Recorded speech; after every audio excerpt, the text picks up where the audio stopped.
Hello there, and welcome to Edge of Mind.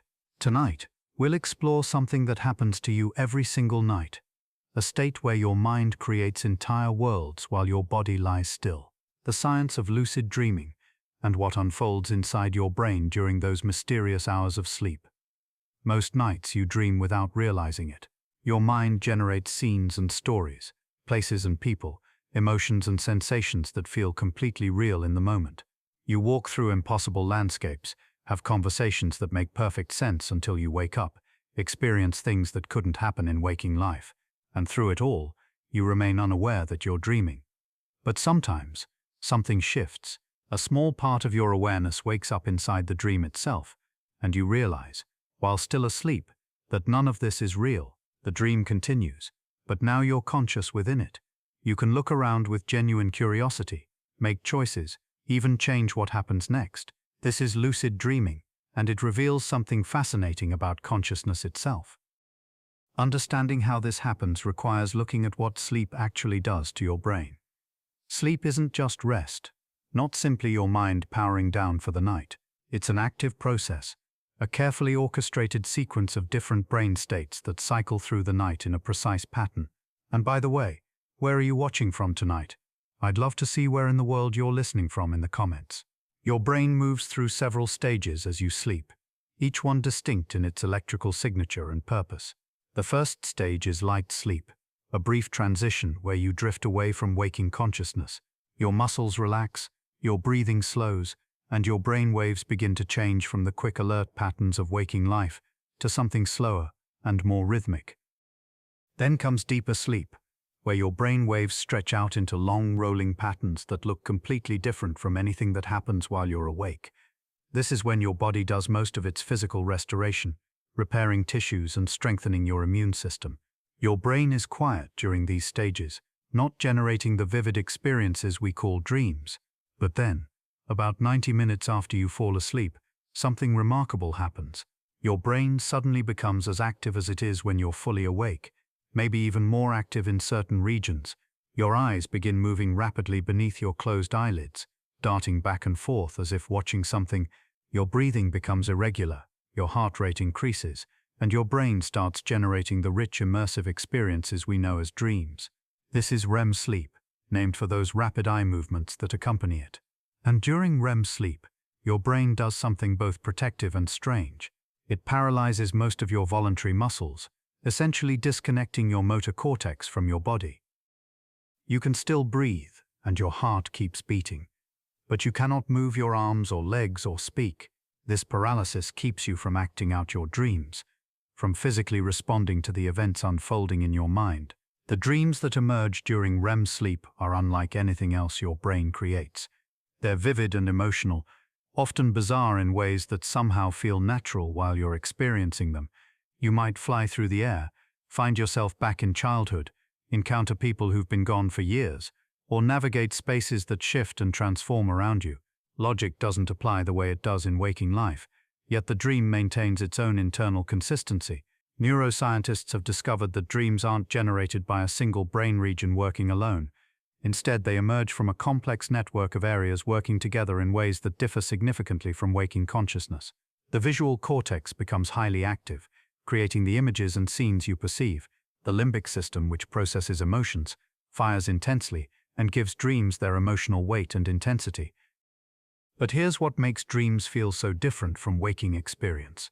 The prefrontal cortex, the part of your brain responsible for logical thinking and planning and self-awareness, becomes much less active during normal dreaming. This region, which usually helps you evaluate reality and maintain a clear sense of self, essentially goes quiet. Without its input, you lose the ability to question what you're experiencing or recognize inconsistencies. This is why dreams can be so strange, and you simply accept it. You might see your childhood home, but with rooms that never existed, or have a conversation with someone who looks nothing like themselves, and it all seems perfectly normal.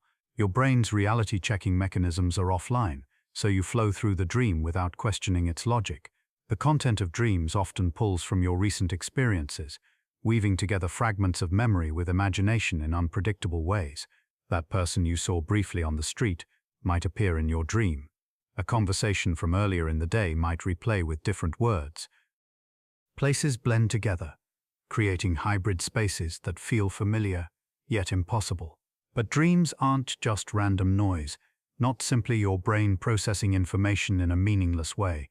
They seem to serve important functions, though we're still discovering exactly what those functions are.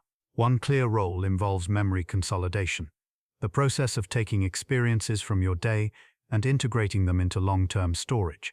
During REM sleep, your hippocampus, which acts as a temporary holding area for new memories, communicates intensely with your cortex, where long-term memories are stored. This dialogue seems to help determine what gets remembered and what fades away. Dreams may be a side effect of this process, a conscious experience generated as your brain sorts through and reorganizes information. Some researchers think dreams also help you process emotions, particularly difficult or complex feelings that you couldn't fully work through while awake.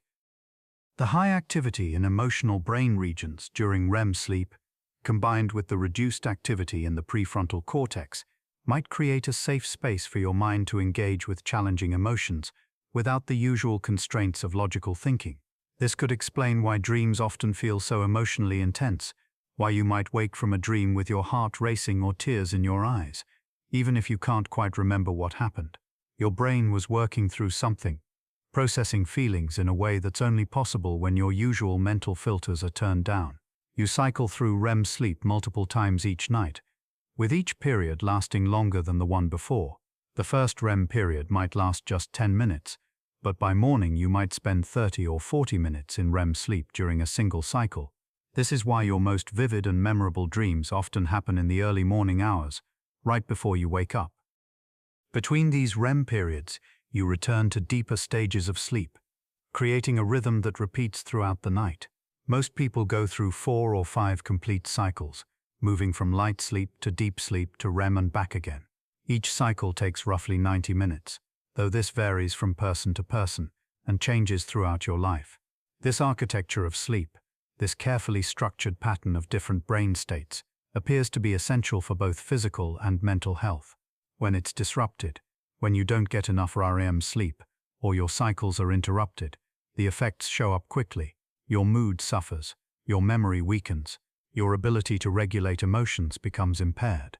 But within this nightly journey through different states of consciousness, something else becomes possible. Under the right conditions, you can wake up inside the dream itself, without actually waking up. You can become conscious that you're dreaming while the dream continues around you, and this changes everything about the experience. This state is called lucid dreaming, and it represents one of the most fascinating intersections between consciousness and sleep that neuroscience has ever studied. In a lucid dream, you know you're dreaming while the dream unfolds around you. The awareness arrives suddenly, like a switch flipping in your mind. One moment you're simply experiencing the dream, accepting its impossible logic. The next moment you recognize it for what it is, and that recognition changes the entire quality of the experience. What makes this possible involves a subtle shift in brain activity. Studies using brain imaging have shown that during lucid dreaming, parts of the prefrontal cortex become more active than they are during normal dreams. Not fully active like they would be during waking, but significantly more engaged than usual. This increased activity in the frontal regions of your brain, particularly areas associated with self-awareness and metacognition, gives you back some of your ability to think about your own thoughts. You regain just enough executive function to recognize that what you're experiencing isn't real, while still remaining deeply immersed in the dream state. The experience feels remarkably clear.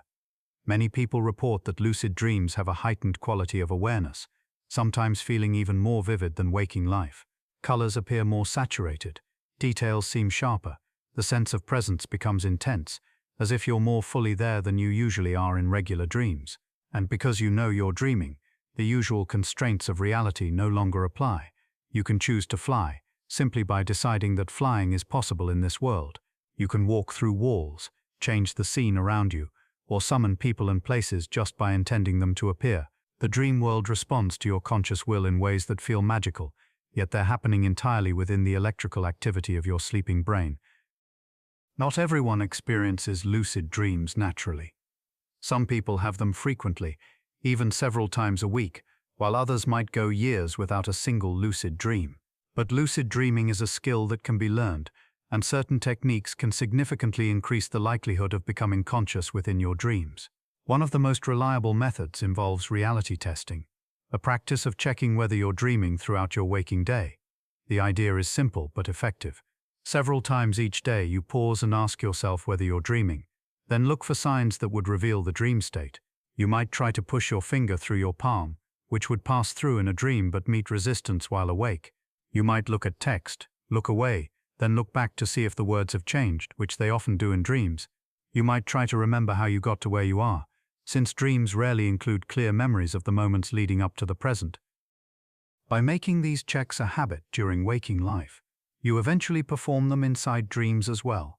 And when you do, when you try to push your finger through your palm in a dream and it actually passes through, the realization hits you. You're dreaming, and suddenly you're lucid. Another technique involves setting an intention before sleep, telling yourself repeatedly that you'll recognize when you're dreaming. This mental rehearsal seems to prime your brain to maintain more awareness during REM sleep.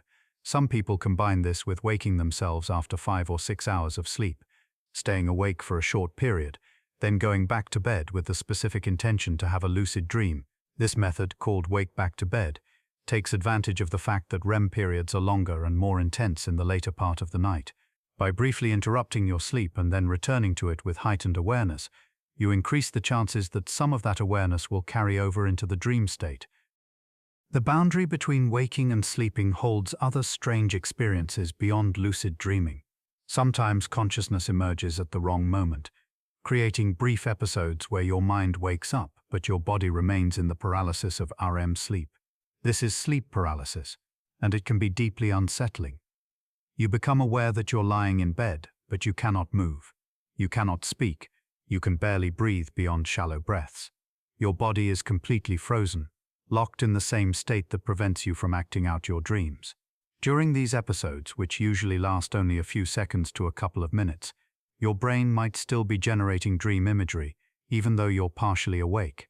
This creates hallucinations that feel absolutely real, often with a dark or threatening quality. You might sense a presence in the room, see shadowy figures, or feel pressure on your chest as if something is sitting on you. These experiences have appeared throughout human history, interpreted through different cultural lenses. In many traditions, they were seen as visits from demons or spirits, supernatural entities that held people down while they slept. Now we understand them as a natural glitch in the sleep-wake transition, a moment when consciousness returns before the body's paralysis has lifted. The hallucinations that accompany sleep paralysis belong to a broader category called hypnagogic phenomena, experiences that occur at the threshold between waking and sleeping. As you drift toward sleep, you might hear voices, see patterns or images, or feel sensations that aren't really there. These are fragments of dream consciousness bleeding into the edge of wakefulness. Some people learn to navigate these states deliberately, using them as gateways into lucid dreams. By remaining aware as they fall asleep, maintaining a thread of consciousness through the transition, they can enter dreams directly while staying lucid from the beginning. This wake-initiated lucid dream feels different from becoming lucid inside an existing dream, more controlled and intentional from the start. The ability to explore consciousness in these ways, to investigate the boundary between waking and dreaming from the inside, has given researchers new tools for understanding how the brain creates experience. Lucid dreamers can signal from inside their dreams using predetermined eye movements, allowing scientists to correlate specific dream experiences with measurable brain activity in real time. These signals have revealed something remarkable about the timing and structure of lucid dreams. When someone becomes lucid, specific brain regions show increased activity, particularly areas associated with self-awareness and the ability to think about thinking. The frontal cortex, which typically shows reduced activity during ordinary dreams, becomes more active during lucid episodes, approaching levels seen during full wakefulness. This suggests that lucid dreaming represents a hybrid state, combining the vivid imagery and narrative flow of dreams with the self-reflective awareness we usually associate with being awake. The brain maintains two seemingly contradictory modes at once, creating conscious experience within the dream world, while the body remains deeply asleep. Recent studies using functional MRI and EEG have mapped these changes in detail. Researchers can now watch as different brain regions communicate during lucid dreams, tracking how information flows between areas responsible for sensory processing, memory, emotion, and conscious awareness. The patterns reveal a brain that's reorganizing itself in real time, building bridges between networks that normally operate independently during sleep. One particularly fascinating finding involves the precuneus, a region deep in the brain associated with first-person perspective and self-related processing. This area becomes significantly more active during lucid dreams compared to non-lucid ones. The brain needs to reactivate your sense of self, your position as an observer within experience, before you can recognize the dream state for what it is. The dream world itself emerges from a complex interplay of neural activity across multiple regions. Visual cortex generates the imagery you see, pulling from stored memories and recombining them in novel ways. The hippocampus, central to memory formation, feeds fragments of past experiences into the mix, though often in scrambled or transformed versions. The amygdala, which processes emotion, colors these images with feeling, which explains why dreams often carry such strong emotional weight, even when their content seems nonsensical. What's striking is how convincing these internally generated worlds can be. The visual detail, the sense of physical presence, the feeling of moving through space, all of this arises purely from neural activity, without any external sensory input. Your eyes are closed, seeing nothing, yet you experience vivid scenes that feel completely real in the moment. The brain creates texture, color, depth, and movement entirely from memory and imagination. It constructs physics, lighting, and spatial relationships, populating the world with people who speak and act, though they're all generated by your own neural networks. During non-lucid dreams, the dorsolateral prefrontal cortex, responsible for logic and critical thinking, shows markedly reduced activity. This explains why dreams can contain impossible events and contradictions, without triggering any sense that something is wrong. You accept the dream logic because the part of your brain that would normally question inconsistencies is essentially offline. A friend might transform into someone else mid-conversation, and you simply continue talking as if nothing strange has happened. You might fly or breathe underwater without surprise. The critical faculty that would immediately recognize these impossibilities during waking life remains dormant, allowing the dream narrative to unfold without interference. But when lucidity emerges, when that awareness suddenly switches on, the dorsolateral prefrontal cortex shows increased activity. Logic returns, at least partially, bringing with it the ability to recognize impossibilities. This is what allows you to realize you're dreaming, to spot the inconsistencies that would normally pass unnoticed. Yet interestingly, even during lucid dreams, the brain doesn't fully return to waking patterns. Some aspects of dream logic persist. You might recognize that you're dreaming while still accepting certain dream elements without question. The world remains fluid and responsive to thought in ways that would be impossible while awake, and you can maintain lucidity while still engaging with the dream on its own terms. Control within lucid dreams varies considerably between individuals and even between different lucid episodes for the same person. Some lucid dreamers report nearly complete control, able to manipulate every aspect of the dream environment at will. Others find that while they're aware they're dreaming, the dream continues to unfold largely on its own, with only limited ability to direct events. This variation likely reflects differences in which brain regions are active and how strongly they're communicating with each other. A more active prefrontal cortex might provide greater executive control, while stronger activity in sensory and emotional regions might create more vivid but less controllable experiences. Training appears to strengthen these connections. Experienced lucid dreamers show different brain activity patterns than novices, suggesting that regular practice actually changes how the brain operates during sleep. The neural pathways supporting awareness and control become more robust, making it easier to achieve and maintain lucidity. Some researchers have begun exploring whether lucid dreaming could serve therapeutic purposes. The ability to consciously engage with dream content while it's happening might offer unique opportunities for processing trauma, rehearsing skills, or confronting fears in a safe environment. Early studies suggest potential benefits for treating nightmares, particularly in people with PTSD who experience recurring traumatic dreams. By becoming lucid during a nightmare, the dreamer can potentially alter the narrative, transform threatening elements, or simply recognize that the experience isn't real. This might reduce the emotional impact of recurring nightmares and help break the cycle of trauma-related sleep disturbance. The research remains preliminary, but the possibilities are intriguing. The phenomenon of false awakenings adds another layer of complexity to the landscape of sleep consciousness. Sometimes you dream that you've woken up, experiencing what feels like a normal morning routine, getting out of bed, perhaps starting your day, only to actually wake up and realize the entire sequence was a dream.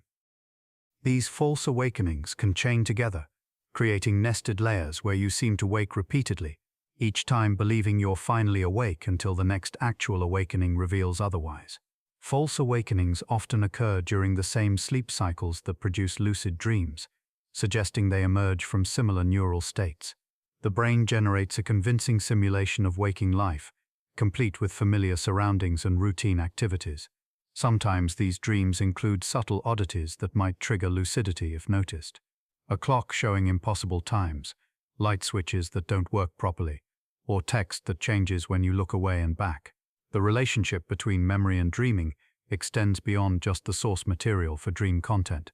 Dreams appear to play an active role in how memories are processed and consolidated. During sleep, particularly during REM periods, the brain replays experiences from waking life, strengthening some memories while weakening others. This process involves transferring information from temporary storage in the hippocampus to longer-term storage in the cortex.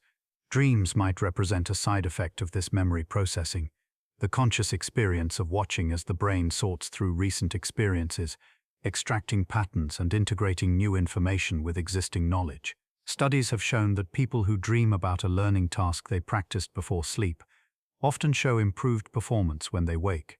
The dreams don't need to be exact replays.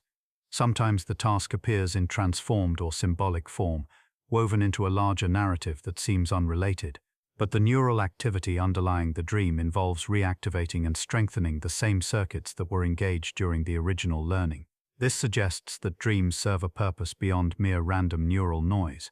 They're part of how the brain maintains itself, organizing information, processing emotions, and preparing for future challenges. The bizarre and often illogical nature of dreams might actually reflect the brain working at a deeper level than conscious thought, making connections and associations that wouldn't occur during linear, logical waking cognition. Recent advances in machine learning have even allowed researchers to begin decoding dream content from brain activity. By training algorithms on patterns of neural activation associated with specific images or concepts, scientists can make rough predictions about what someone is dreaming about while they sleep. The technology remains crude, identifying only broad categories rather than detailed content, but it demonstrates that dreams leave measurable traces in brain activity. These traces reveal consistent patterns across different people. Certain types of dream content, such as faces, places, or movements, activate predictable regions of the brain. This consistency suggests that dreams follow neurological rules, that they're not entirely random, even when they feel chaotic and disconnected. The content of dreams often includes elements from recent waking experience, a phenomenon known as day residue. Events from the previous day frequently appear in that night's dreams, though usually in altered or fragmented form. But dreams also pull from older memories, sometimes surfacing experiences from years or decades past. The selection process seems to favor emotionally significant events and unresolved situations, as if the brain is drawn to material that carries psychological weight. Mundane, routine experiences rarely appear in dreams unless they somehow connect to deeper concerns or ongoing preoccupations. The emotional content of dreams tends to skew negative more often than positive, featuring more anxiety, fear, and frustration than joy or contentment. This might reflect the brain's focus on threat detection and problem-solving during sleep, rehearsing responses to challenges and processing difficult emotions. Nightmares, while unpleasant, might serve an adaptive function, allowing the brain to practice coping with danger in a safe context where real consequences don't apply. As we continue mapping the neural mechanisms behind dreaming, the boundary between sleep and waking consciousness appears increasingly fluid. These aren't two completely separate states, but rather points along a spectrum, with various hybrid conditions possible in between. Lucid dreaming, sleep paralysis, hypnagogic hallucinations, and false awakenings all represent different mixtures of waking and sleeping brain activity, different ways consciousness can configure itself. Understanding these states reveals something profound about the nature of awareness itself, how flexible and constructed our experience really is, how the brain can generate entire worlds from nothing but its own activity, and how the line between real and imagined exists only in the patterns of neural firing that create our sense of being present in the world. The malleability of consciousness during sleep has led researchers to explore whether dreams can be influenced or guided from the outside. Studies have tested whether external stimuli, sounds, lights, or even smells can penetrate into dream content without waking the sleeper. The results show that subtle sensory input can indeed weave itself into ongoing dreams. A gentle spray of rose scent might transform the dream landscape into a garden. A recording of thunder could become a storm within the dream narrative. The sleeping brain incorporates these external elements seamlessly, maintaining the dream's internal logic while adapting to new information. This discovery opened possibilities for communication with dreamers. Researchers developed protocols for sending signals to people during lucid dreams, asking them simple questions that could be answered through prearranged eye movements. The dreamers, aware they were dreaming, could respond to questions posed from outside the dream. In experiments conducted across multiple sleep laboratories, lucid dreamers successfully answered basic math problems, confirmed their lucid state, and even engaged in rudimentary conversations while remaining asleep. Their responses came through deliberate eye movements, detectable on equipment monitoring their sleep. The dreamers later reported hearing the questions within their dreams, sometimes as disembodied voices, other times integrated into the dream scenario as dialogue with dream characters. These experiments demonstrated something remarkable about the sleeping brain's capabilities. Consciousness during lucid dreams isn't entirely cut off from external reality. Information can flow both ways across the boundary between sleeping and waking worlds. The dreamer exists in two states simultaneously, experiencing the dream world while maintaining enough connection to waking reality to receive and respond to outside communication. This bidirectional communication suggests that lucid dreams might eventually be used for more than just exploration or entertainment. Researchers have proposed using lucid dreaming for creative problem-solving, allowing people to work on challenges while asleep. The dream state's freedom from normal constraints might enable novel approaches that wouldn't occur during waking thought. Athletes have experimented with practicing skills in lucid dreams, rehearsing movements and techniques while their bodies rest. Early studies suggest this mental practice might produce real improvements, though the effects remain modest compared to actual physical training. The brain areas involved in imagining movement overlap significantly with those controlling actual movement, so dream practice might strengthen some of the same neural pathways. Therapeutic applications have also been explored. People suffering from recurring nightmares sometimes learn lucid dreaming as a way to confront and transform their frightening dreams. By becoming aware within the nightmare, they can choose to change the dream's direction, face the threatening elements directly, or simply wake themselves up. This sense of control often reduces the nightmare's frequency and intensity over time. The process isn't always straightforward. Nightmares can resist transformation even when the dreamer knows they're dreaming. The emotional intensity sometimes overwhelms the fragile awareness that enables lucidity, pulling the dreamer back into full immersion in the nightmare. But with practice, many people develop the ability to maintain lucidity even during emotionally charged dreams. The question of whether lucid dreaming can genuinely improve waking life skills remains open, but the mere possibility has drawn serious scientific attention. Traditional boundaries between sleep and waking practice blur when consciousness can operate in both states, maintaining awareness across what once seemed like an absolute divide. Certain substances affect dream vividness and recall, though their relationship to lucid dreaming remains complex. Acetylcholine, a neurotransmitter involved in REM sleep and memory formation, plays a crucial role in dream generation. Supplements that increase acetylcholine activity sometimes intensify dreams, making them more vivid and easier to remember. Galantamine, a compound derived from plants and used medically to treat Alzheimer's disease, has gained attention among lucid dream researchers. It inhibits the breakdown of acetylcholine, effectively increasing its concentration in the brain. Studies suggest it can increase the frequency of lucid dreams when taken during the middle of the night, during that brief awakening period before returning to sleep. The dreams that follow often feel unusually vivid and stable, with enhanced clarity and better memory formation. The exact mechanisms aren't fully understood, but the boost in acetylcholine appears to strengthen the neural activity underlying both dreaming and self-awareness. Other factors influence lucid dream frequency as well. Sleep quality matters significantly. With consistent sleep schedules, adequate sleep duration, and good sleep hygiene, all supporting the brain conditions that make lucid dreams more likely. Stress and sleep deprivation, conversely, tend to reduce lucid dream frequency, even in experienced practitioners. Meditation practice shows consistent correlations with lucid dreaming ability. People who meditate regularly report more frequent lucid dreams than those who don't. The connection makes sense given that meditation specifically trains metacognitive awareness, the ability to observe your own mental states, which is precisely what enables lucidity during dreams. The overlap between meditative awareness and dream lucidity suggests they might activate similar neural networks, strengthening the brain's capacity to maintain observing consciousness even during altered states.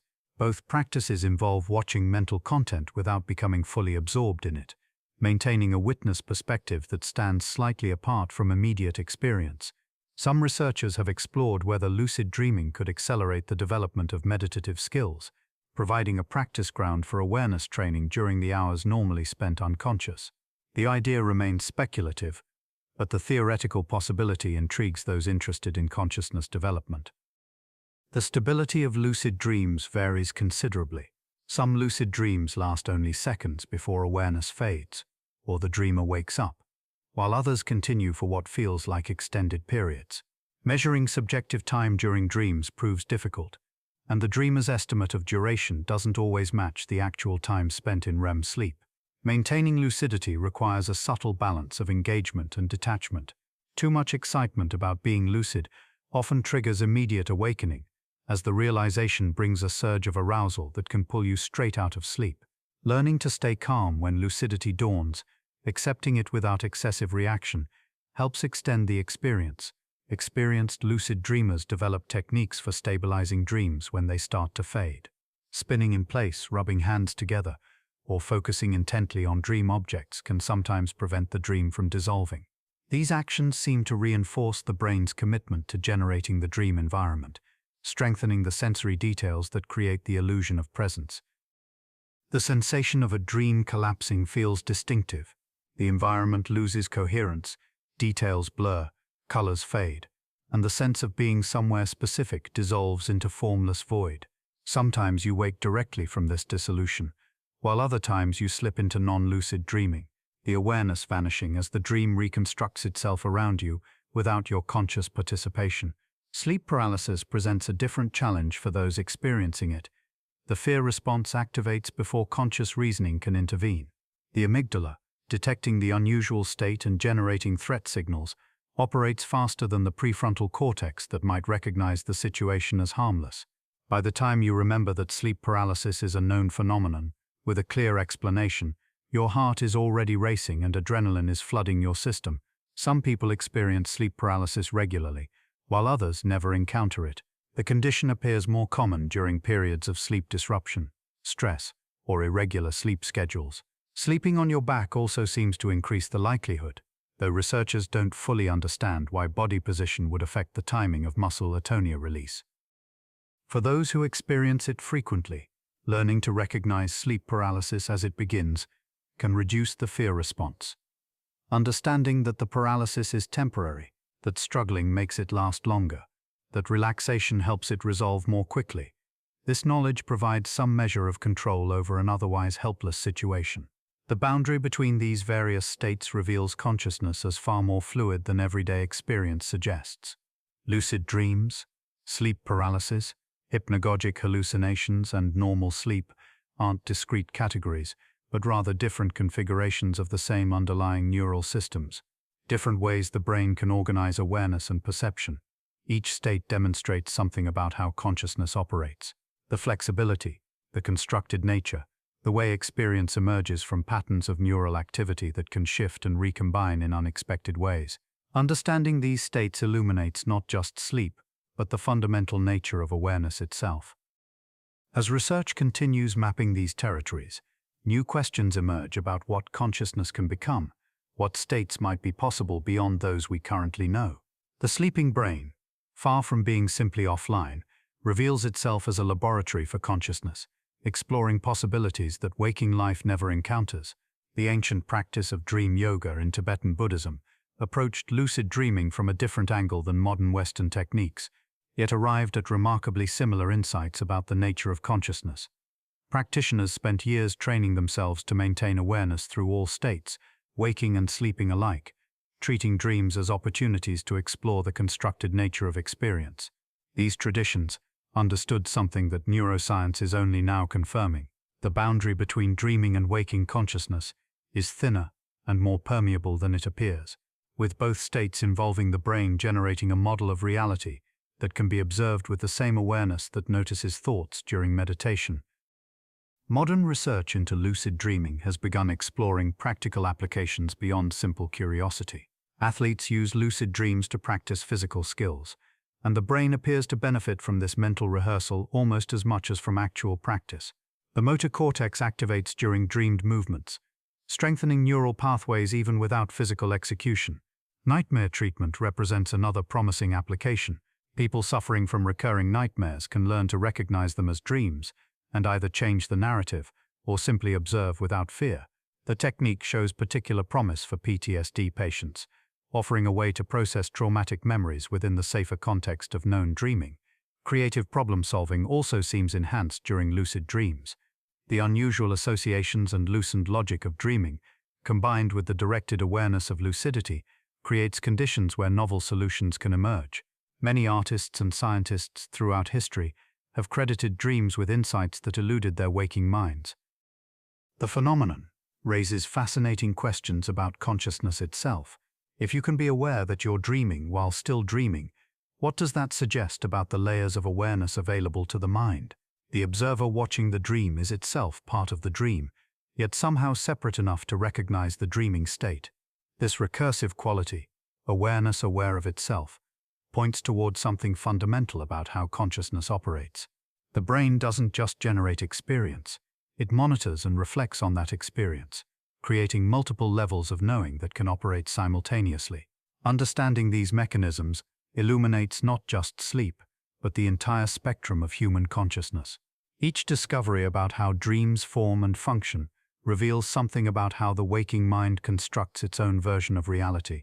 The sleeping brain creates entire worlds with astonishing consistency and detail, yet the mechanism behind this construction remains one of neuroscience's most intriguing puzzles. Every object you encounter in a dream, every face, every sound and sensation, emerges from neural activity alone. The brain draws on memory, but it also generates novel combinations, places you've never visited, people you've never met, scenarios that blend the familiar with the impossible. This creative process operates differently than waking imagination. When you consciously try to imagine a scene while awake, the prefrontal cortex actively directs the construction, maintaining logical consistency and realistic constraints. But during REM sleep, with the prefrontal cortex quieter, the brain's associative networks operate more freely. Ideas and images connect through emotional resonance and loose thematic links, rather than logical sequence. The visual cortex activates intensely during vivid dreams, processing imagined scenes as if they were real perceptions. Brain scans show similar patterns of activity, whether someone views an actual face or dreams of one. The sleeping brain doesn't distinguish between generated and perceived imagery, treating its own creations with the same neural processing it would apply to genuine sensory input. This explains why dreams feel so convincingly real in the moment. Your visual system reports seeing a landscape, your auditory cortex reports hearing voices, your motor cortex registers movement. All the neural signatures of genuine experience are present, just sourced internally rather than from the external world. The brain has no reason to doubt what it's experiencing, because the experience itself is neurologically authentic. Memory consolidation during sleep appears deeply intertwined with dreaming, though the relationship remains complex. Throughout the day, the hippocampus temporarily stores new experiences and information, acting as a kind of staging area. During sleep, particularly during the slow wave phases that alternate with REM periods, these temporary memories undergo stabilization and integration. The brain replays experiences from the day, sometimes directly, sometimes in altered or symbolic forms. This replay strengthens the neural connections associated with important memories, while allowing less significant details to fade. Emotional significance appears to guide which memories receive reinforcement and which get filtered away. Dreams often incorporate elements from recent experiences, but rarely in straightforward replay. Instead, new memories get woven together with older ones, creating hybrid scenarios that connect past and present.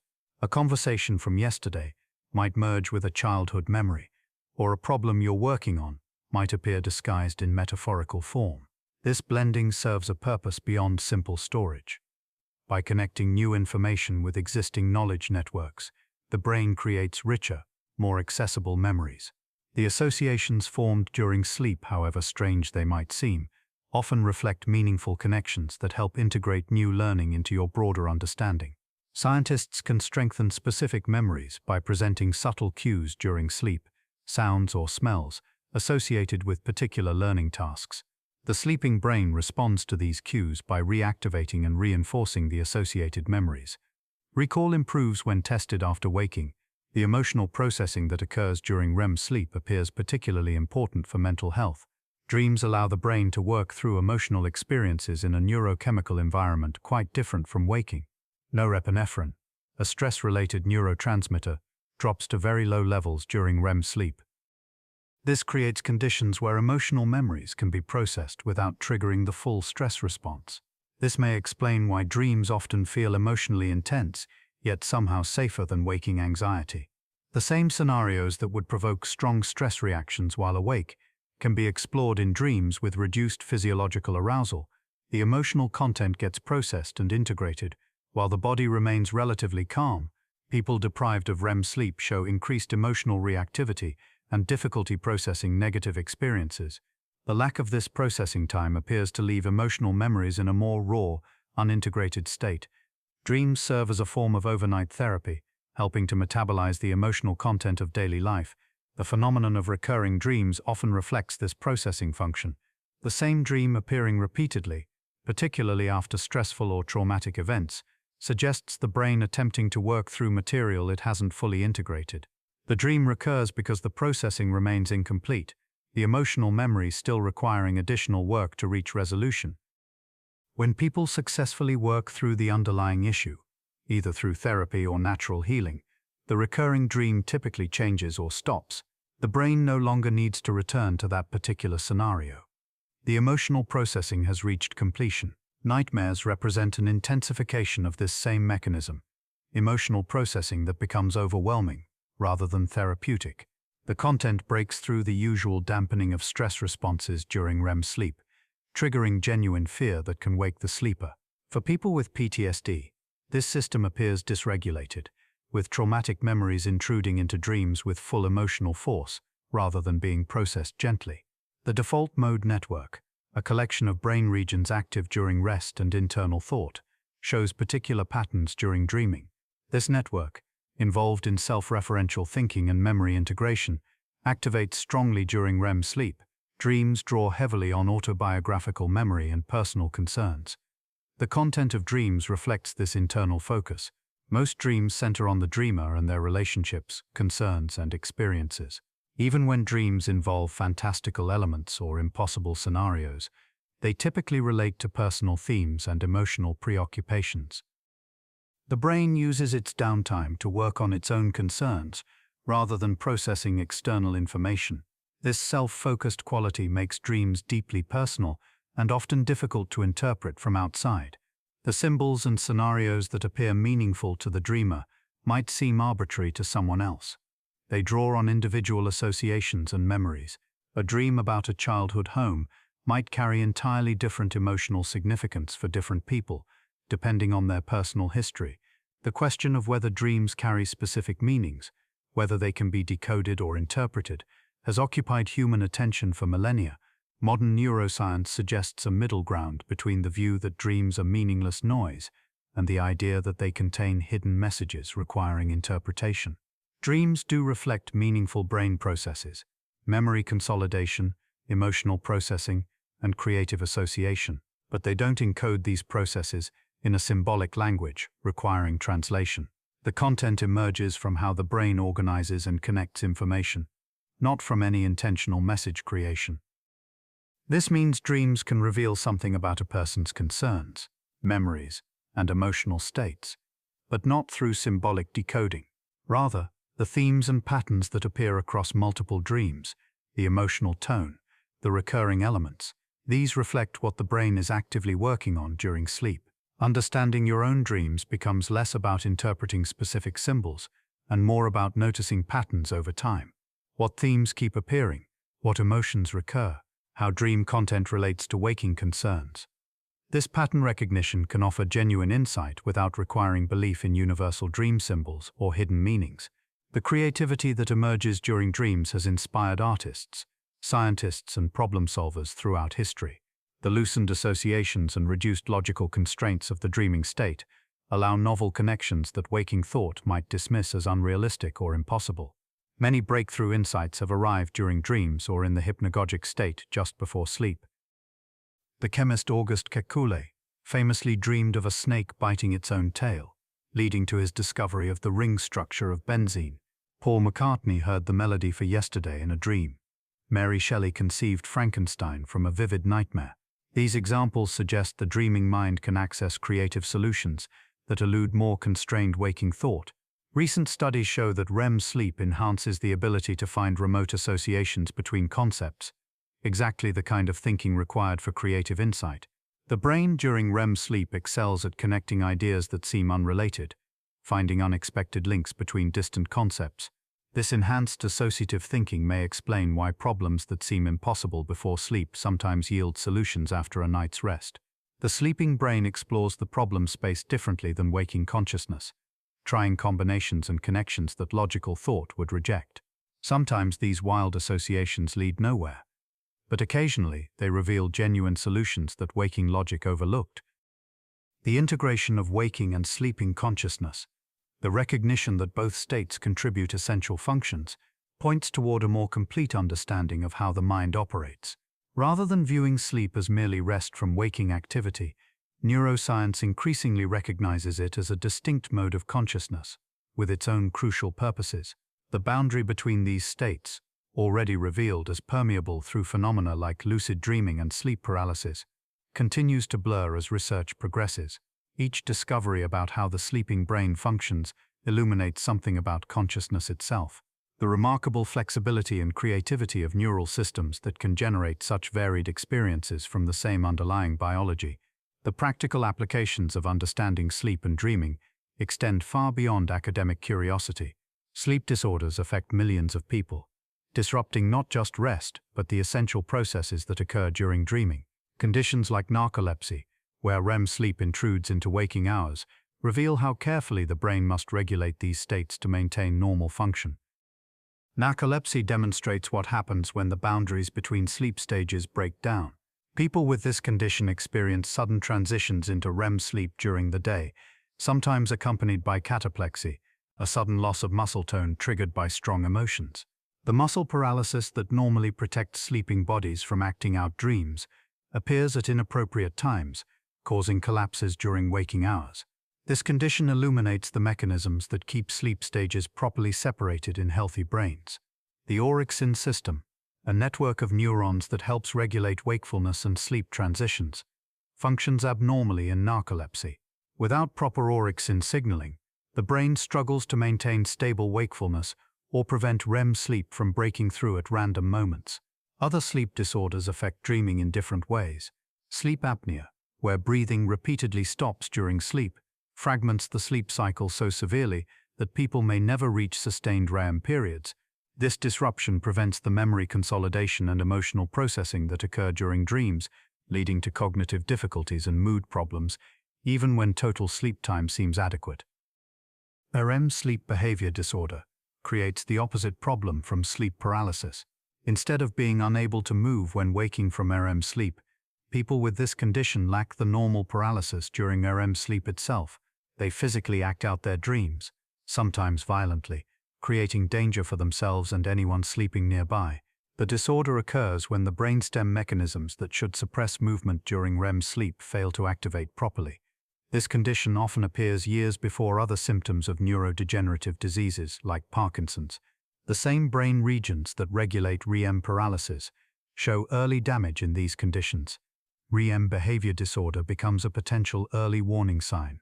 Understanding this connection has opened new possibilities for early intervention, treating neurodegenerative disease before more severe symptoms develop. The relationship between dreaming and mental health extends beyond sleep disorders. Depression strongly affects both sleep architecture and dream content. People with depression often enter REM sleep too quickly after falling asleep and experience more intense, emotionally negative dreams. The normal pattern of REM periods getting longer through the night becomes disrupted, with excessive REM sleep occurring early. This altered REM pattern may contribute to the emotional difficulties of depression rather than merely reflecting them. Some antidepressant medications suppress REM sleep, and this suppression correlates with symptom improvement. The relationship appears complex, with changes in sleep architecture both contributing to and resulting from mood disorders. Trauma also leaves distinctive marks on dreaming. Post-traumatic stress disorder often involves recurring nightmares that replay traumatic events with disturbing vividness. The normal emotional processing that occurs during REM sleep seems to malfunction, repeatedly exposing the person to traumatic memories without successfully integrating them. Recent therapeutic approaches target these traumatic dreams directly. Image rehearsal therapy asks people to reimagine their nightmares while awake, creating alternative scenarios with less threatening outcomes. By mentally rehearsing these new versions during the day, many people find their actual nightmares gradually transform, becoming less frequent or less distressing. This technique works because the sleeping brain draws on recent waking experiences when constructing dreams. By deliberately creating and rehearsing alternative scenarios during waking hours, people provide their sleeping brains with new material to incorporate. The boundary between waking imagination and dreaming becomes a therapeutic tool, allowing conscious influence over unconscious processes. Medications can also modify dream content and frequency. Certain blood pressure medications, particularly beta blockers, dramatically reduce nightmares in some people.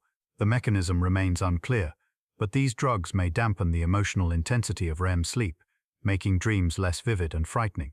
For people with severe PTSD nightmares, this reduction can significantly improve quality of life. The emerging field of dream engineering explores even more direct interventions. Researchers have begun experimenting with targeted memory reactivation during sleep, presenting subtle cues that influence dream content without waking the sleeper. A sound or scent associated with a particular memory during waking hours, when presented during REM sleep, can cause dreams to incorporate related content. These techniques remain experimental, but they point toward future possibilities. If dream content can be gently influenced from outside, therapeutic applications might extend beyond treating nightmares. The creative problem-solving that occurs during dreams might be directed toward specific challenges. The emotional processing might be enhanced or guided toward particular concerns, shaped by signals the sleeping mind receives from outside. Such interventions raise fascinating questions about the nature of dreaming itself. If external cues can shape what unfolds while you're asleep, where does the boundary lie between spontaneous mental activity and externally influenced experience? The sleeping mind remains yours, generating imagery from your own memories and associations, but the direction it takes becomes partially guided by signals from outside. This blurring of boundaries connects to broader questions about consciousness and agency. When you become aware inside a nightmare and choose to transform it, you exercise will within what seemed like an uncontrollable mental state. When a sound from outside gently steers your mental imagery toward particular themes, influence flows in the opposite direction. Both reveal that the sleeping mind exists on a spectrum, rather than in a fixed state. The neuroscience of awareness during different sleep stages shows this spectrum clearly. Consciousness doesn't simply switch off when you fall asleep and switch back on when you wake. Instead, it exists in varying degrees throughout the night, with different qualities of awareness emerging at different times. The brain's work during sleep extends beyond maintaining awareness. Throughout the night, emotional memories undergo processing, with the intensity gradually diminished while the core memory remains intact. When this emotional processing fails, as it often does in trauma, the memories retain their full intensity. They intrude into consciousness repeatedly, without being properly integrated. The normal function of sleep, to process and file away emotional experiences, breaks down under the weight of overwhelming events. Understanding this breakdown has led to new timing strategies for therapy. Processing traumatic memories during the day, then sleeping soon after, may help the brain complete the integration that night. The therapeutic work provides material for the sleeping brain to process, potentially accelerating healing. Recent discoveries about memory reactivation during sleep have revealed unexpected complexity. The sleeping brain doesn't simply replay memories passively, it actively reorganizes them, finding connections between new experiences and existing knowledge, integrating fresh information into broader frameworks of understanding. This reorganization explains why solutions to problems sometimes appear after sleeping on them. The waking mind gets stuck in particular patterns of thinking, following familiar paths that lead nowhere. The sleeping brain, freed from those constraints, explores connections more freely. The restructuring happens most actively during specific sleep stages. Deep non-REM sleep appears crucial for consolidating factual information, strengthening memories of events and knowledge. REM sleep, by contrast, seems more important for integrating emotional experiences and finding creative connections between ideas. This division of labor suggests that both sleep stages serve essential but different functions, cutting short either stage, whether through sleep deprivation or medication that suppresses one stage, interferes with different aspects of memory and learning. The relationship between sleep stages and consciousness continues to surprise researchers. Even during deep non-REM sleep, when the brain shows its slowest wave patterns and the sleeper seems most deeply unconscious, some degree of awareness may persist. People occasionally report dreams from deep sleep, though these differ markedly from REM dreams. Non-REM dreams tend to be more thought-like than sensory, more abstract than vivid. Instead of experiencing a visual scene, you might have a sense of pondering a problem or feeling a particular emotion without clear imagery. These experiences suggest that consciousness doesn't entirely vanish, even in the deepest sleep. The discovery challenges older models that treated sleep as a simple on-off switch for consciousness. The reality appears more like a dimmer, with awareness fading to different degrees at different times. Even at its dimmest, some flicker of subjective experience may remain. This persistence of awareness connects to questions about what consciousness fundamentally is. If some degree of experience continues even in deep sleep, then consciousness may be more intrinsic to brain function than previously thought. Not something that switches on and off, but something that varies in intensity and quality while remaining present in some form.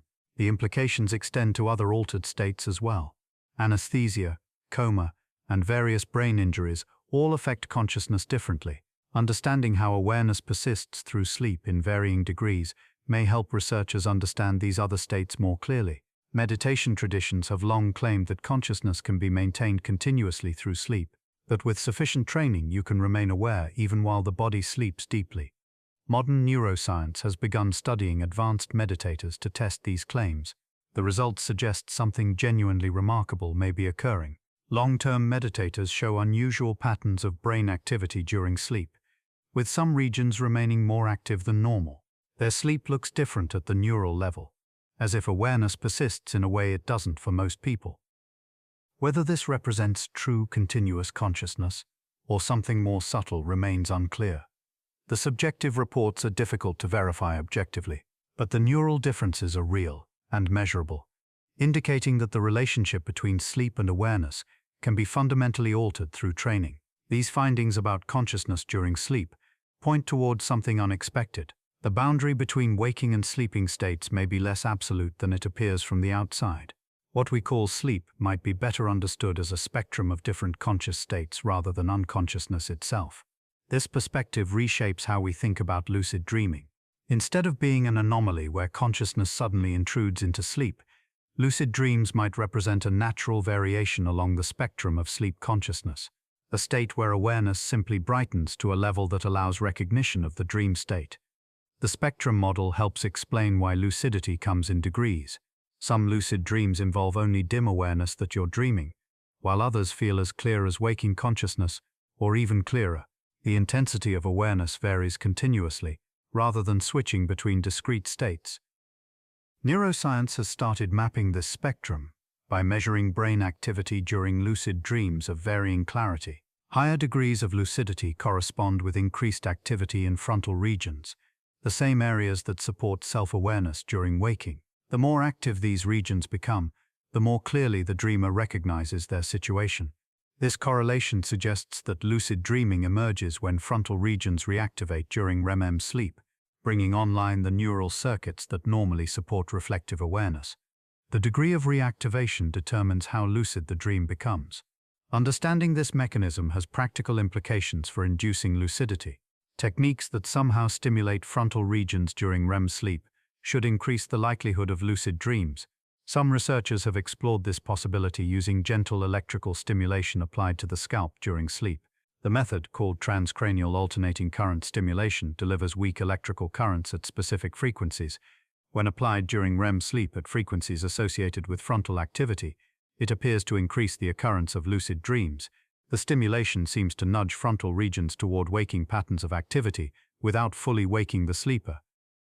The technique remains experimental, and the effects are subtle and variable. But the principle demonstrates something important about lucid dreaming. It's not a mystical state requiring years of practice, but a natural variation in brain activity that can be influenced through physical means. This doesn't diminish the value of traditional lucid dreaming techniques. Mental training methods work by gradually changing how the brain functions during sleep, creating conditions where frontal regions are more likely to reactivate. The electrical stimulation just provides a more direct route to similar neural changes. Combining approaches may prove most effective. Mental training during the day establishes the intention and attention patterns that support lucidity, while external stimulation during sleep provides an additional trigger. The two methods work through different mechanisms that potentially reinforce each other. The intersection of ancient techniques and modern neuroscience reveals something about human potential. States of consciousness that seem exotic or rare can become more accessible when we understand their neural basis. The brain's natural flexibility allows for experiences beyond our default patterns, experiences that were always possible, but rarely achieved without specific knowledge or training. Lucid dreaming represents just one example of this broader principle. The sleeping brain, far from being a passive or unconscious system, contains remarkable capacities for awareness and control. Understanding these capacities opens doors to experiences that were previously accidental or inaccessible, making the extraordinary more ordinary through knowledge of how consciousness actually works. The exploration of consciousness during sleep naturally leads to something deeper, the question of what dreams accomplish beyond the experience itself. Why would the brain create these elaborate simulations night after night if they served no purpose beyond entertainment or confusion? The question has puzzled researchers for decades, generating theories that range from psychological processing to random neural noise. Recent discoveries suggest dreams may serve multiple functions simultaneously, operating at different levels of brain organization. Memory consolidation represents one of the most well-documented roles. During sleep, particularly during REM periods, the brain replays experiences from waking life. Neural patterns that fired during the day fire again during sleep, strengthening the connections between neurons. This replay doesn't happen exactly as the original experience unfolded, but rather in compressed and reorganized forms that help extract meaning and patterns from raw experience. Dreams appear to be the subjective side of this memory processing. When the brain replays and reorganizes memories, consciousness interprets these neural patterns as dream experiences. The strange logic of dreams, where events blend and transform in ways that would be impossible while awake, may reflect how the brain is actively restructuring information rather than simply recording it. People who dream about a task they're learning perform better the next day than those who don't.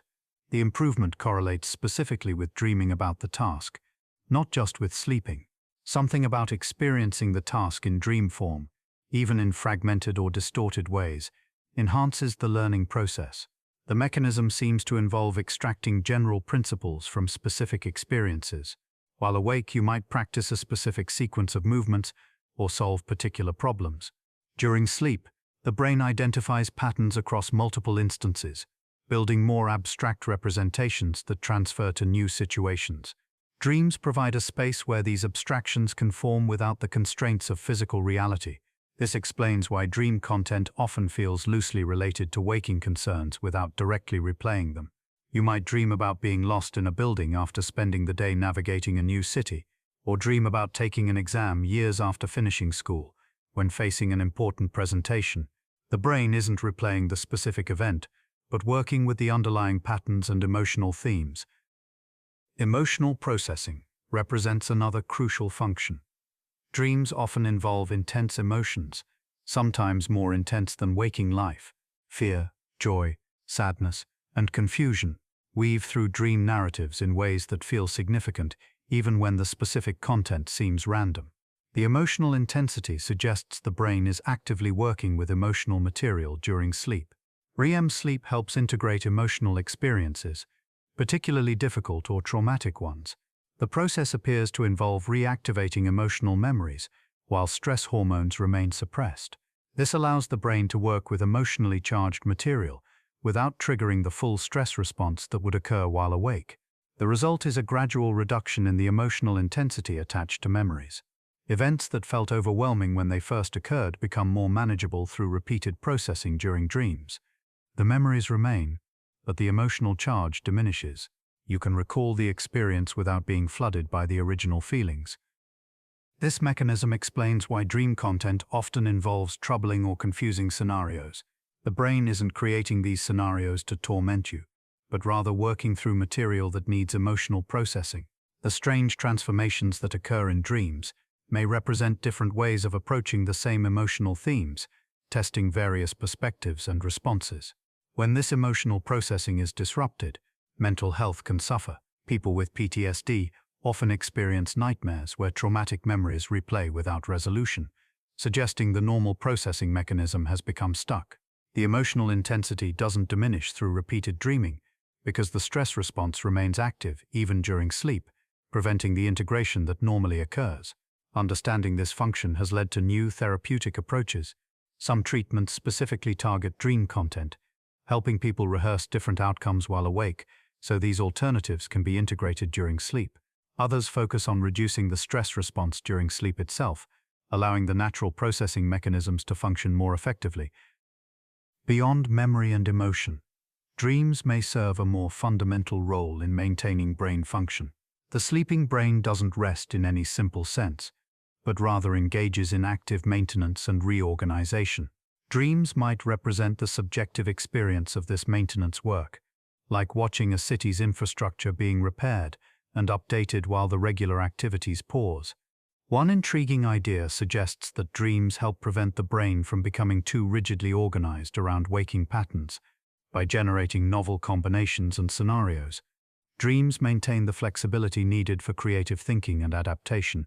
The brain explores possibilities that wouldn't arise through normal experience, keeping neural pathways active and preventing the system from settling into fixed patterns. This would explain why dream content often seems creative or surreal.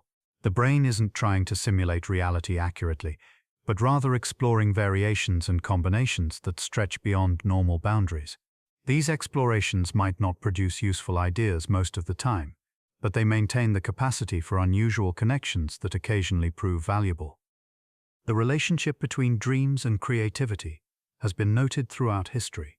Many artists, scientists, and inventors have reported breakthrough insights arriving in dreams. The chemist Auguste Kekulé supposedly discovered the ring structure of benzene after dreaming of a snake biting its own tail. Whether these stories are entirely accurate matters less than the underlying pattern they represent. Dreams provide a state where normal constraints relax, logical rules become flexible, impossible combinations occur freely, physical laws don't apply. This freedom allows the brain to explore conceptual spaces that waking thought might dismiss too quickly. Most dream explorations lead nowhere useful, but the few that connect disparate ideas in meaningful ways can produce genuine insights. The multiple functions of dreaming suggest that sleep represents a fundamentally different mode of brain operation rather than simply reduced activity. The sleeping brain accomplishes tasks that can't happen efficiently while awake, using the temporary freedom from sensory input and motor control to reorganize, integrate, and maintain neural systems. This perspective changes how we think about sleep deprivation. Missing sleep doesn't just make you tired, It prevents crucial maintenance work from occurring.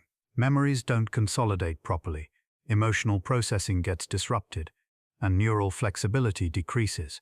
The effects accumulate over time, degrading performance in ways that go far beyond simple fatigue. The specific timing of different sleep stages matters significantly.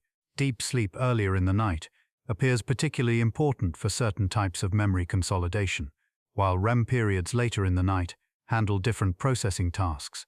Cutting sleep short, even by an hour or two, disproportionately reduces REM time, because these periods concentrate toward morning. This explains why even moderate sleep restriction can impair emotional regulation and creative thinking. The discovery that dreams serve multiple essential functions raises questions about what happens during lucid dreams. When you become aware that you're dreaming, does this awareness interfere with the normal processing functions? Does lucidity prevent the brain from accomplishing its maintenance work? Current research suggests that lucid dreaming doesn't necessarily disrupt normal dream functions, but the relationship remains complex. The brain can apparently maintain some processing activities while simultaneously supporting awareness and voluntary control. The key factor seems to be what the lucid dreamer chooses to do with their awareness. Becoming lucid and immediately trying to control every aspect of the dream, forcing specific scenarios or outcomes, might interfere with natural processing. The brain's attempts to work through emotional material or consolidate memories could be overridden by conscious intentions. This might explain why some people report feeling less rested after nights with many lucid dreams, particularly when they've been actively controlling dream content. However, lucid dreaming that involves observation more than control may not disrupt processing at all. Simply being aware that you're dreaming while allowing the dream to unfold naturally might preserve the benefits of normal dreaming while adding the dimension of conscious experience. Some experienced lucid dreamers report that this observational approach feels more sustainable and doesn't seem to impact sleep quality. The question remains open and represents an active area of research. Scientists are beginning to measure memory consolidation and emotional processing in people who have lucid dreams, comparing outcomes with normal dreaming. The early results suggest that lucidity itself isn't necessarily disruptive, but how awareness is used during lucid dreams matters significantly. This finding has practical implications for anyone interested in lucid dreaming. The goal shouldn't be to control dreams completely, but rather to bring awareness to the dream state while respecting its natural functions. Think of it as becoming a conscious participant rather than a dominating director. The dream continues its work while you experience it with enhanced clarity and understanding. The balance between awareness and allowing represents one of the more subtle aspects of lucid dreaming practice.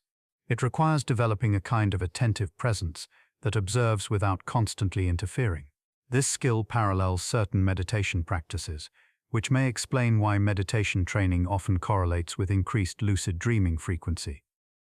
Understanding what dreams accomplish also suggests new possibilities for working with lucid dreams therapeutically.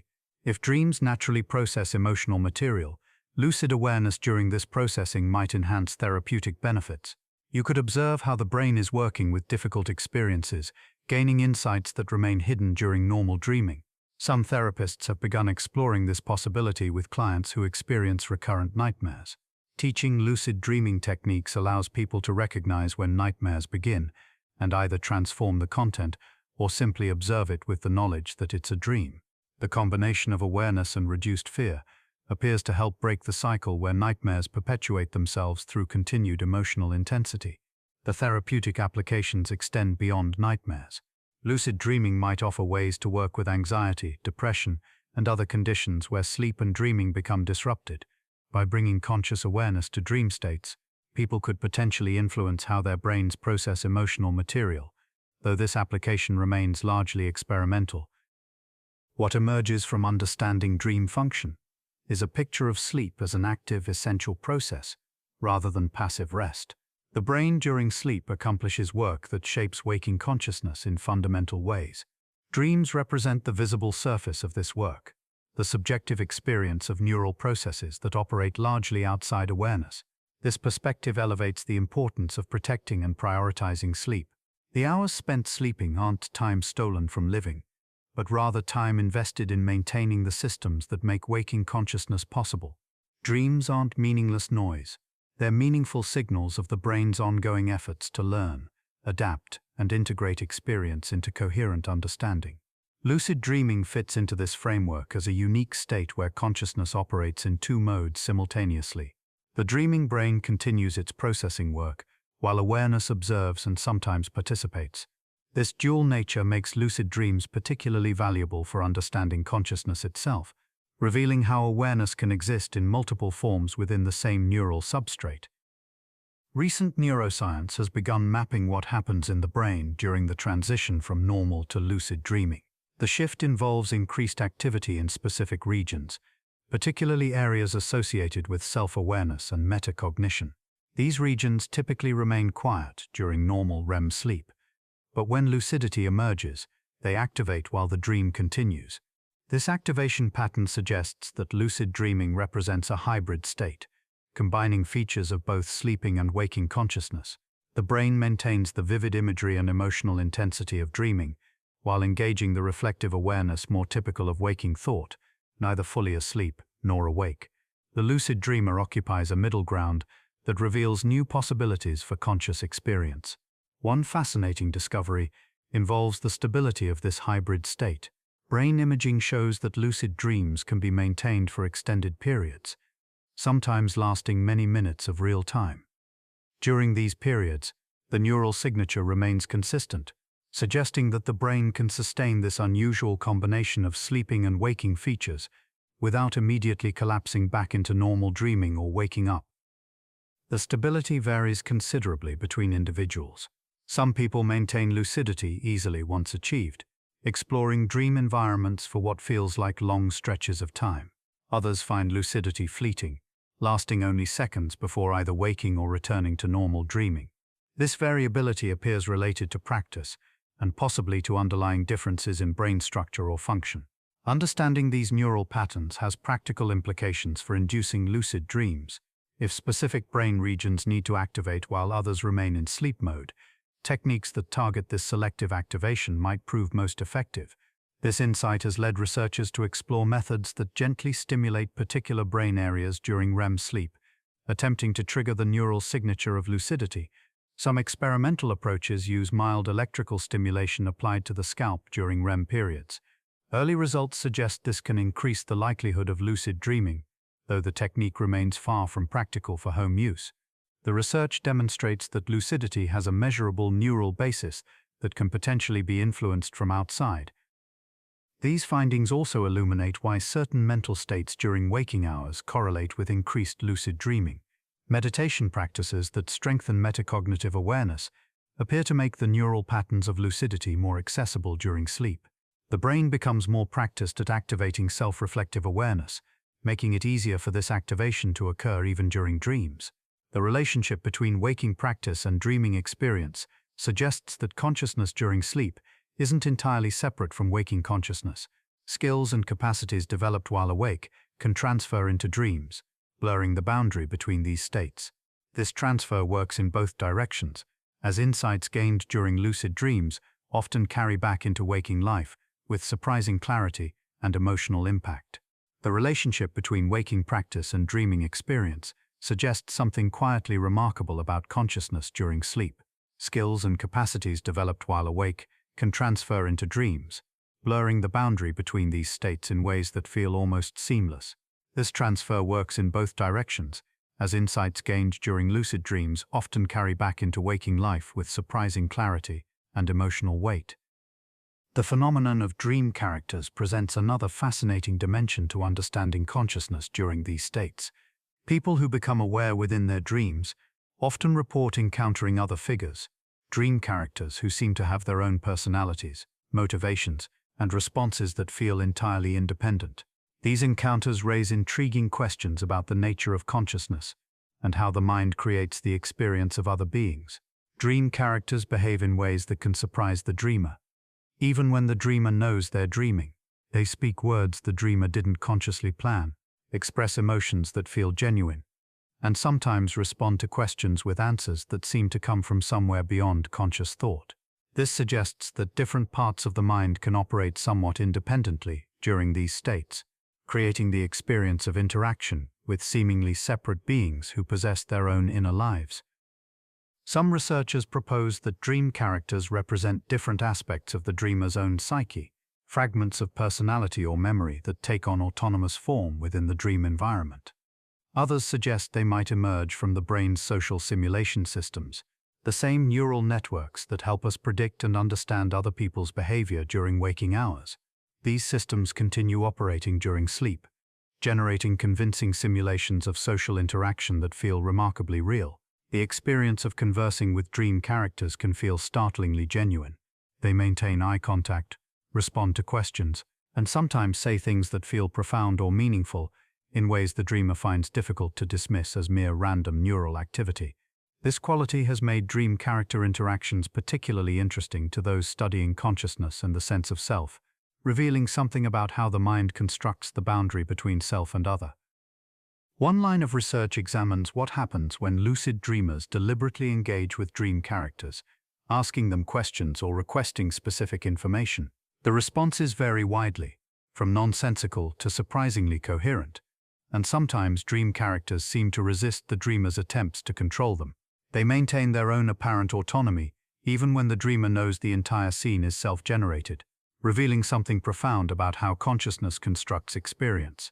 Even when aware that everything in the dream originates from your own mind, the experience maintains a quality of otherness. Dream characters feel separate, distinct, as if they possess their own thoughts and feelings. This illusion of independence persists despite conscious knowledge to the contrary, showing how thoroughly the brain can create the experience of encountering other conscious beings.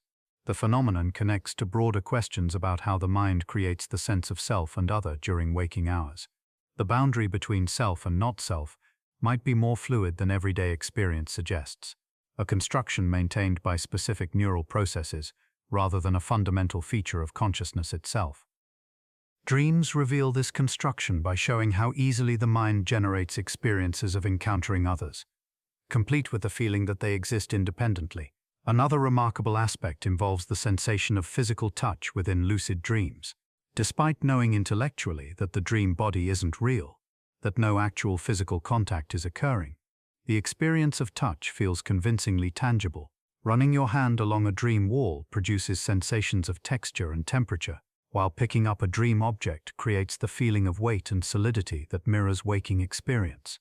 The brain generates these sensations using the same neural pathways that process real physical touch.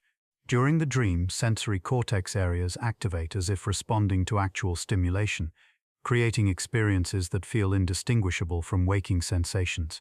This demonstrates how thoroughly the brain can simulate reality, constructing complete sensory experiences from internal activity alone without any external input.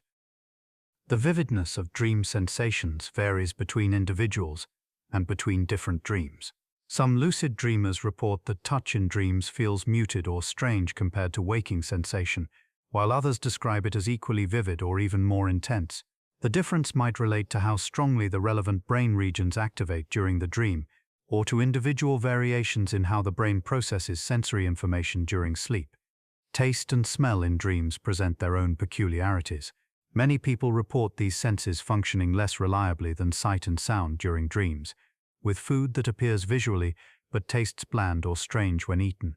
Smells might be absent even in situations where they'd normally be prominent, a pattern that might reflect how these chemical senses rely more heavily on actual external stimulation than vision or hearing. Yet some lucid dreamers describe incredibly vivid taste and smell experiences, suggesting that with practice or under certain conditions, the brain can generate these sensations with surprising fidelity. The variability points to the flexibility of dream construction, the way different neural systems can be engaged to varying degrees depending on attention, expectation, and individual differences in how the sleeping brain operates. The experience of flying in lucid dreams deserves special attention, as one of the most commonly reported and sought-after dream activities. The sensation combines visual motion with proprioceptive feedback, the sense of where your body is in space, creating a convincing experience of soaring through three-dimensional space.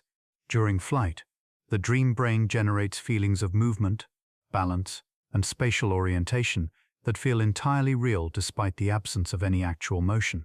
Many people describe flying as one of the most exhilarating experiences possible in lucid dreams, combining complete freedom of movement with the knowledge that no actual danger exists.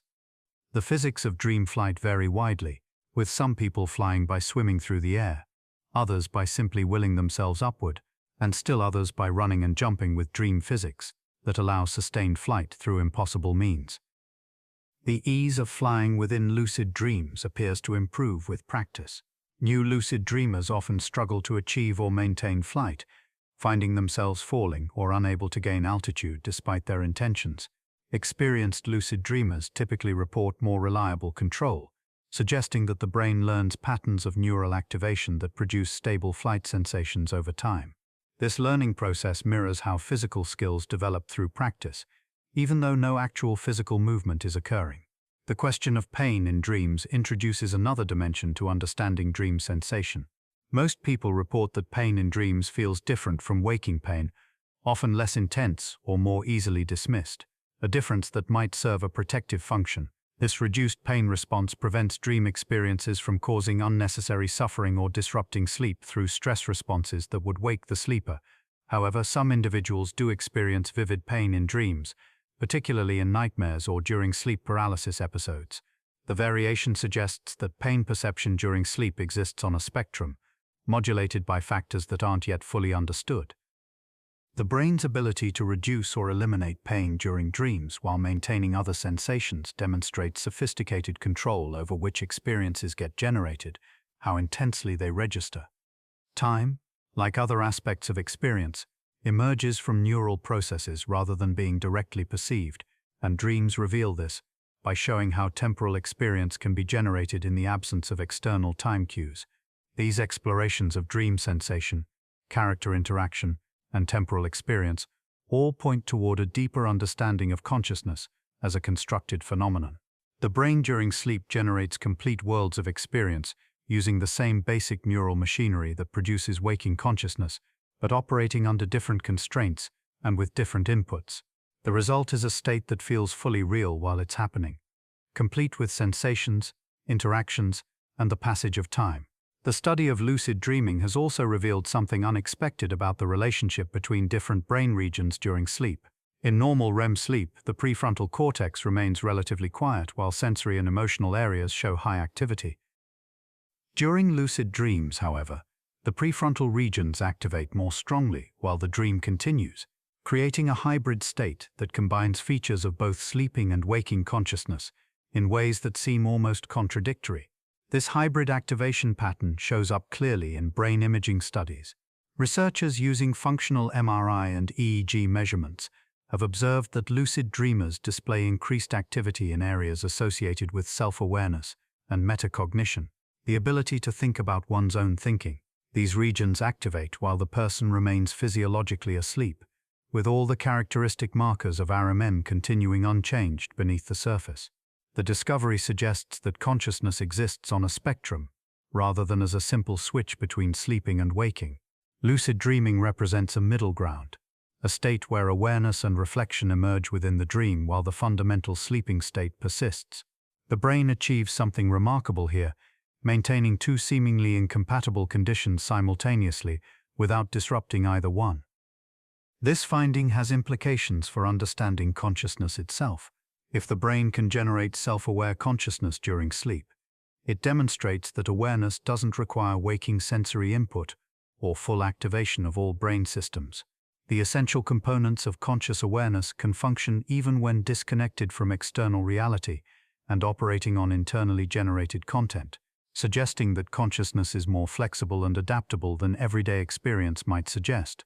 Some researchers have begun exploring whether lucid dreaming might offer insights into other altered states of consciousness. Meditation practitioners, for instance, sometimes report states that combine deep relaxation with heightened awareness, not unlike the combination of sleep and consciousness found in lucid dreams. The neural patterns might share common features, suggesting that the brain has multiple pathways to these hybrid states that blend different qualities of awareness. The therapeutic potential of lucid dreaming continues to generate research interest. Beyond treating nightmares, some studies have explored whether lucid dreams might help with other psychological challenges, offering a unique space for working with difficult experiences.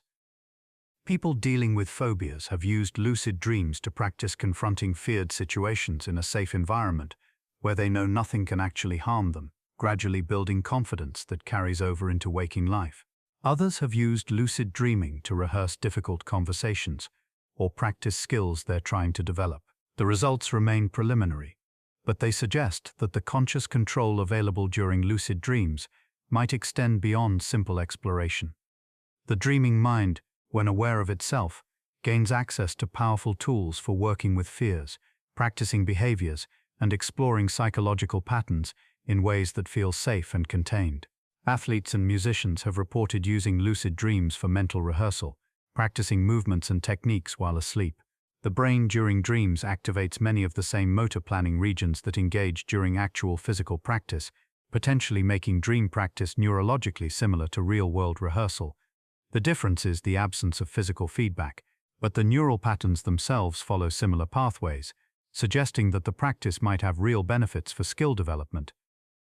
These findings about mental rehearsal during sleep point toward something fascinating about the nature of skill and memory.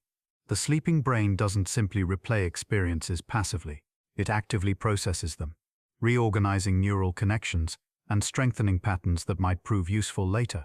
Practice during waking hours creates initial pathways, and sleep consolidates those pathways, making them more efficient and more accessible when needed again. This consolidation process happens automatically during ordinary sleep, but conscious awareness during the process might enhance it. When dreamers deliberately practice movements or review information, while aware they're dreaming, they engage both the automatic consolidation processes and the intentional focus that normally belongs to waking practice. The combination creates a unique learning environment, one that blends two different modes of processing. The question of whether this actually improves performance remains open. Some studies show benefits, others find no clear advantage over regular practice. But the research reveals something valuable regardless of practical applications.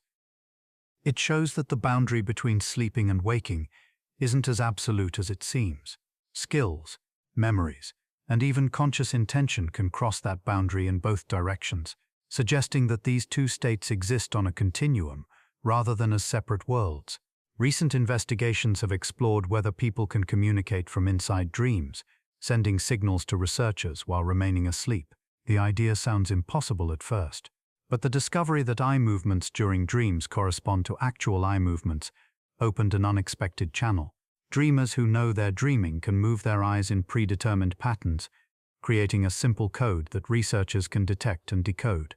Several laboratories have successfully demonstrated this two-way communication. Dreamers receive signals from the outside world, simple sounds or flashing lights, and respond by moving their eyes in specific ways to indicate they understood. The dreamer remains fully asleep throughout, experiencing the signals as elements within the dream itself, perhaps as sounds from an unseen source, or flashes of light in the dream sky. These experiments represent something remarkable about the flexibility of consciousness. Information can flow both ways across the boundary of sleep, entering the dream as incorporated elements and exiting as deliberate signals. The sleeping brain remains connected to the external world, even while generating its own internal reality, maintaining just enough contact to allow this strange dialogue between states. Some researchers have begun exploring whether more complex information might pass through this channel. Could a person solve simple math problems while dreaming and signal the answers? Could they make decisions based on information received during sleep? Early attempts suggest this might be possible, though the communication remains limited and unreliable. The dream state resists too much external input, tending to incorporate signals into the dream narrative rather than treating them as messages from outside. But even these limitations reveal something interesting about how consciousness operates. The dreaming mind prioritizes internal coherence over external accuracy, weaving whatever inputs it receives into the ongoing dream story. This tendency shows how powerfully the brain works to create meaningful narratives from available information, even when that information comes from incompatible sources. The dream doesn't break when external signals intrude, it adapts and incorporates them, maintaining its internal logic even as it bends to accommodate the new elements. The study of communication during dreams has also raised philosophical questions about the nature of the sleeping self. When a person responds to external signals from within a dream, who exactly is responding? Is it the same self that exists during waking, temporarily experiencing a different state, or does sleep create a different version of consciousness, one that shares memories and intentions with the waking self, but operates according to different rules? These questions don't have clear answers yet, but they point toward a more nuanced understanding of what it means to be conscious.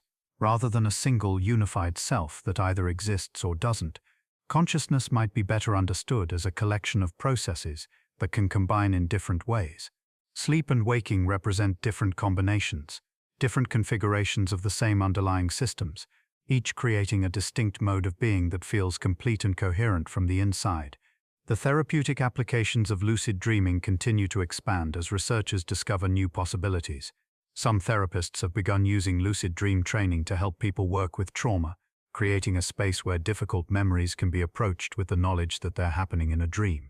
This awareness provides a sense of safety that might not be available when the same memories surface during ordinary dreams or waking life. The approach remains experimental, and not everyone responds to it, but for some people, the ability to confront painful experiences while knowing they're in a dream provides a unique opportunity for healing. The dream space offers something that neither waking therapy nor ordinary dreams can provide, a place where difficult material can surface fully while the person maintains enough awareness to work with it consciously. Other applications focus on creativity and problem solving. Some artists and writers use lucid dreams as a space for exploration, deliberately seeking out unusual combinations and unexpected connections that might inspire new work. The dream state generates novel associations more readily than waking thought, and conscious awareness allows the dreamer to observe and remember these associations rather than losing them upon waking. The inventor Thomas Edison reportedly used a technique that captured this transitional state between waking and sleeping. He would hold ball bearings in his hands while dozing in a chair, and when he fell asleep, the bearings would drop and wake him. This kept him hovering in that boundary state where dreams begin to form, but awareness hasn't fully dissolved. A region rich with unusual ideas and unexpected connections. Whether Edison's method actually enhanced his creativity remains uncertain, but the principle reflects something real about the sleeping mind. The transition into sleep generates mental states that differ from both full waking and deep sleep. States where thoughts flow more freely and conventional logic loosens its grip. Capturing ideas from this transition requires staying aware enough to remember them, a challenge that lucid dreaming techniques might help address. The neuroscience of these transitional states continues to reveal new details about how consciousness changes as sleep approaches. The shift isn't sudden or uniform. Different brain regions transition at different rates, creating a patchwork of sleeping and waking neural activity. Some areas quiet down while others remain active, and the resulting patterns create the strange experiences that mark the boundary between states. These patterns explain why falling asleep sometimes involves vivid images or sounds that seem to come from nowhere. The visual cortex begins generating activity without external input, creating fleeting images that appear and dissolve. The auditory system does the same, producing sounds or voices that seem real despite having no external source. These hypnagogic hallucinations represent the brain's transition into sleep mode, a gradual shift rather than an instant change. Understanding these transitions helps explain why sleep paralysis occurs and why it takes the form it does. The brain doesn't switch all systems simultaneously when entering or exiting sleep. Instead, different components change state independently, and sometimes they fall out of sync. Awareness might return before motor control, or motor suppression might persist after consciousness has fully awakened, creating these strange in-between experiences that feel like neither sleeping nor waking. The study of these boundary states has implications beyond understanding sleep itself. They reveal consciousness as something dynamic and modular, assembled from multiple components that can operate somewhat independently.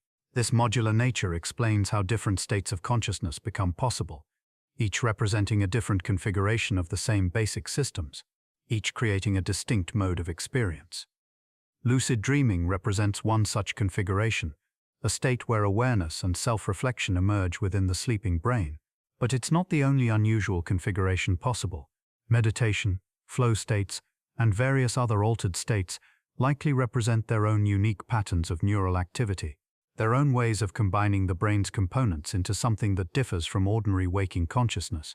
The exploration of these states continues, with new techniques and technologies revealing more details about how the brain generates different modes of experience. Each discovery adds to our understanding of consciousness as something flexible and multifaceted, something that can take many forms while remaining fundamentally coherent and meaningful from the inside. The sleeping brain, once thought to be simply inactive or resting, now appears as something far more interesting. It's a system that continues processing information, consolidating memories, generating experiences, and even maintaining enough awareness to know it's dreaming. Sleep isn't an absence of consciousness, but a different form of it, one that reveals possibilities that waking life keeps hidden. These discoveries about sleep and dreaming have changed how we understand the mind itself. Consciousness isn't a single thing that either exists or doesn't. It's a spectrum of states, each with its own characteristics and possibilities. The boundary between sleeping and waking isn't a wall but a transition, a gradual shift that can be navigated consciously by those who learn to recognize the signs. The ancient practice of lucid dreaming, once dismissed as fantasy or exaggeration, has been validated by modern neuroscience. People really can become aware within their dreams. They really can explore and interact with the dream world while knowing it's a dream. And in doing so, they reveal something profound about the nature of consciousness itself, its flexibility, its constructed nature, and its remarkable capacity for awareness, even in the absence of external reality. The journey into lucid dreaming is ultimately a journey into consciousness, an exploration of what it means to be aware, and how that awareness can take different forms. The sleeping brain creates complete worlds of experience, using the same neural machinery that generates waking life, but operating under different constraints and with different inputs. The result is a state that feels fully real while it happens, complete with sensations, emotions, and the passage of time, all generated internally, without any external reference. Understanding this reveals something beautiful about the mind. We don't simply receive reality, we construct it, moment by moment, whether asleep or awake. The dream state makes this construction visible by showing us a world built entirely from internal processes, a world that feels complete and coherent despite having no external basis. And lucid dreaming adds one more layer, showing that awareness itself can observe this construction process, can recognize it as construction, and yet continue experiencing it as real. This is the gift of lucid dreaming. Not just the ability to fly or explore impossible landscapes, but the revelation of consciousness itself as something dynamic and creative, something that builds reality from neural activity and makes that reality feel absolutely convincing. The dream shows us what the waking mind does constantly, but hides from view, creating experience from sensation, memory, and expectation, assembling the world we inhabit from the raw materials of neural firing patterns. In recognizing the dream as a dream, we glimpse the constructed nature of all experience. In maintaining awareness while the dream continues, we discover that consciousness can observe its own processes without disrupting them. And in exploring the dream world with intention and curiosity, we learn something about the remarkable flexibility and creativity of the mind itself. The science of lucid dreaming continues to evolve, revealing new details and raising new questions. But perhaps its greatest contribution isn't the specific findings about neural activation patterns or communication channels. Perhaps it's the simple demonstration that consciousness is more remarkable and more flexible than everyday experience suggests, capable of forms and states that seem impossible until you experience them yourself. The sleeping brain dreams. Sometimes it knows it's dreaming, and in that knowing, it reveals something profound about what it means to be conscious at all. Thank you for being here tonight. Good night.